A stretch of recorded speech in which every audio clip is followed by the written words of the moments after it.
On November 24, 1971, a man who identified himself as Dan Cooper purchased a $20 ticket for a short 30-minute flight from Portland to Seattle. He had with him a briefcase filled with dynamite and wanted $200,000. After getting his money, the plane took off again. Dan Cooper took the money, jumped out of the plane, and into history. Learn more about D.B. Cooper on this episode of Everything Everywhere Daily.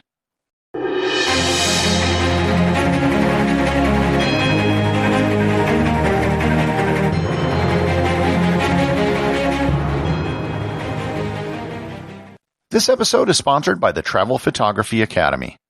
In 2007, I sold my home to travel around the world. I bought an expensive camera that I didn't know how to use and took a bunch of terrible photos. Several years, 100 countries, and tens of thousands of photos later, I'd improved my photography to the point where I was winning national awards, being named Travel Photographer of the Year 3 times in North America. I created the Travel Photography Academy so you don't have to spend the many years that I did to improve your photography. Even though we can't easily travel right now, you can still work on improving your photography at home and in your own community. Just go to travelphotographyacademy.com or click on the link in the show notes to start improving your photography today. Northwest Orient Airlines Flight 305 was a short 30-minute hop between Portland, Oregon and Seattle, Washington. The flight is so short that most people would never bother to actually take the flight, as it would be easier to drive. The airplane was a Boeing 727-100, a detail that will become very important to the story in a bit. A man using the name Dan Cooper purchased a ticket for the flight with cash. He was a middle-aged white male who wore a suit, a black tie, and a white shirt. He sat in seat number 18C with a briefcase and an open seat next to him. To put all this in context, flying back in 1971 was a radically different affair than it is today. You didn't have to show identification to check in or buy a ticket. There was no screening or metal detectors prior to boarding the plane as well. As he sat in his seat, he didn't exhibit any abnormal behavior. In fact, he ordered a bourbon and soda while the plane was on the tarmac. Shortly after the plane took off, he handed a handwritten note to the flight attendant, Florence Schaffner. Schaffner, not thinking much of it, put the note in her pocket without reading it. Cooper leaned over and whispered to her, quote, "Miss, you better look at that note. I have a bomb." Cooper asked her to sit down next to him in the empty seat and proceeded to open up his briefcase to show her the 8 red cylinders which appeared to be sticks of dynamite, wires, and batteries. He told the flight attendant that he wanted $200,000 in cash, 4 parachutes, 2 primary and 2 reserve, and a fuel truck waiting at the Seattle-Tacoma airport to fuel the plane upon arrival. Another background item you need to know is what the climate was around hijackings at this time. Between 1968 and 1972 was the golden age of hijackings. In the United States alone, there were no less than 130 flights hijacked during this period. Most of the hijackings wanted passage to Cuba, which didn't have an extradition treaty with the United States. The policy of all airlines in 1971 was to comply with hijackers' demands to protect passengers. Cooper's request was taken by the flight attendant to the pilot, who then radioed it to ground control. For 2 hours, the flight circled over Puget Sound. None of the passengers had any clue what was really happening. They were told by the cockpit that they had to circle for mechanical reasons. While the flight was circling, the CEO of Northwest Orient Airlines approved the $200,000 ransom and arranged for the parachutes and fuel truck to be delivered. The parachutes were delivered from a local skydiving school as Cooper refused military parachutes. The FBI documented and microfilmed all of the 10,000 $20 bills that were given to Cooper. Once the plane got confirmation that the demands would be met, they landed and parked in a distant corner of the tarmac. Cooper ordered all of the windows closed. When the parachutes and money were delivered, he ordered all the passengers and flight attendants, save for one, off of the plane. When they took off, there were only 5 people on the plane: Cooper, the remaining flight attendant, Tina Mucklau, the pilot, the co-pilot, and the navigator. Cooper's instructions for the pilot were very specific. He wanted the landing gear to remain down, the cabin unpressurized, and for the plane to fly as slow as possible as they flew to Mexico City at 10,000 feet.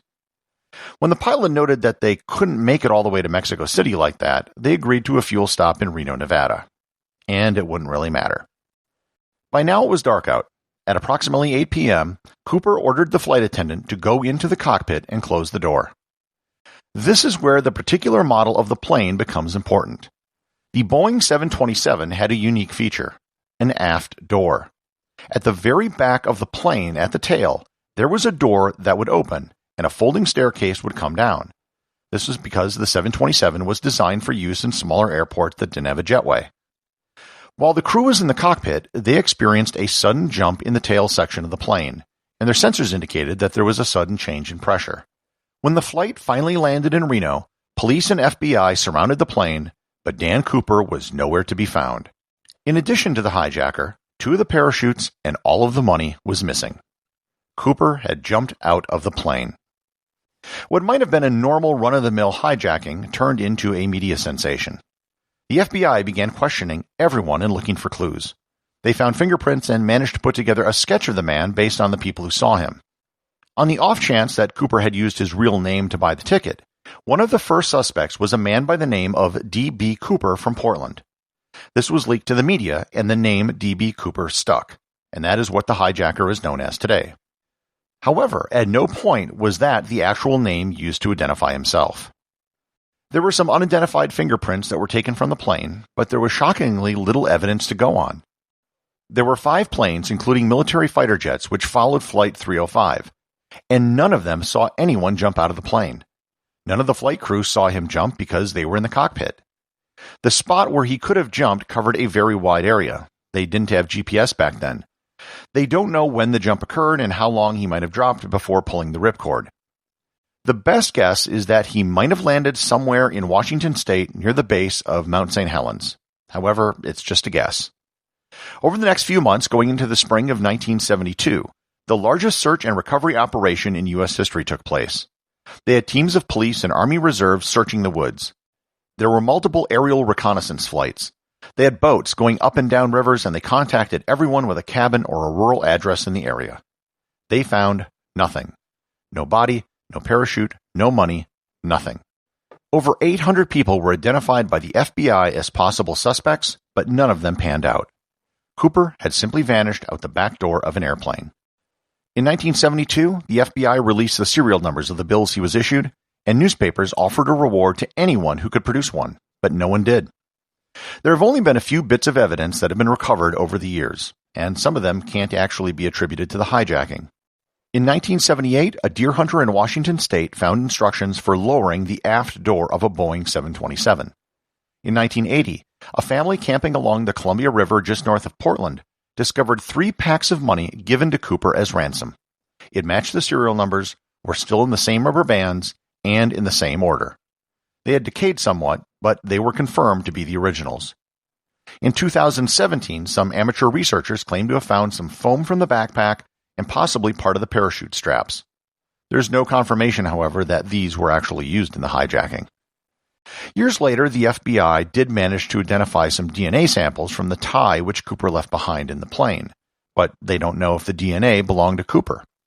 There are many amateur enthusiasts who are still focused on the case.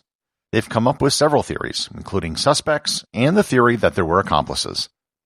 As time passed, the legend of D.B. Cooper has grown. He became the basis of novels and was used as a plot device in movies and TV shows as well as songs. The lead character of Twin Peaks was Dale Bartholomew Cooper, a.k.a. D.B. Cooper. He also developed the reputation as a modern-day Robin Hood. He stole $200,000, which has the modern-day value of almost $1.3 million. He didn't hurt anyone, and he got away with it. The D.B. Cooper hijacking ushered in several changes in aviation. It ended the era of zero air security. While there had been many hijackings, the D.B. Cooper case really brought the problem into the spotlight. The Boeing Corporation instituted a small change to the aft doors on their 727 to prevent them from being opened in flight. The new additions were known as the Cooper vane. 50 years later, the case of D.B. Cooper has never been solved. In 2016, the FBI announced it was ending any active investigation into the case. It is the only unsolved airplane hijacking in history. Executive producer of Everything Everywhere Daily is James Makala. The associate producer is Thor Thompson. Remember to leave a 5-star review to get your review read on the show. They can be left at Apple Podcasts, Podcast Republic, or wherever you listen to the show. Also, you can help support the show over at Patreon.com. Patrons can get merchandise like t-shirts and hoodies as well as having direct access to provide suggestions for future episodes.